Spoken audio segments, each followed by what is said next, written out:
बंदर एक मेरुदंडी और सामाजिक जानवर है।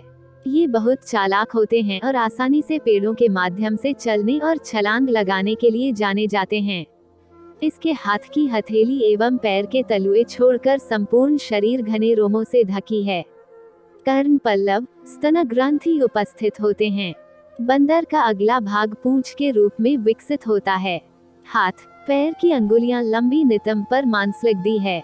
बंदर कुछ हद तक चिंपैंजी, वनमानुष और गोरिल्ला जैसे दिखते हैं। बच्चों को बहुत ज्यादा पसंद होते हैं बंदर को देखना, उसके बारे में सुनना और उनसे जुड़ी कहानियां को पढ़ना।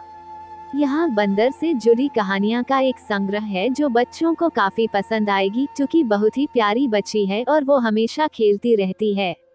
वैसे तो टुकी का वास्तविक नाम जया है, लेकिन जब वो बहुत छोटी थी तो वो पूरा दिन टुक टुक देखती रहती थी, इसलिए उसकी बुआ उसे प्यार से टुकी बुलाने लगी। उसका घर में कभी मन नहीं लगता है, वो कभी दरवाजे पर तो कभी छत पर तो कभी खिड़की के पास खेलती रहती है। थोड़ी शैतान, थोड़ी मासूम है टुकी, लेकिन सबका मन बहलाती है। ये टुकी बोली बहुत प्यारी है, इसकी गाना भी बहुत मीठा गाती है और टीवी में देख के नाच भी कर लेती है ये टुकी। एक बार टुकी अपने मामा के घर गई अपने मम्मी और पापा के साथ। वहाँ उनके बहुत मामा जी थे जिनके साथ वो खूब घूमती थी और मस्ती करती थी।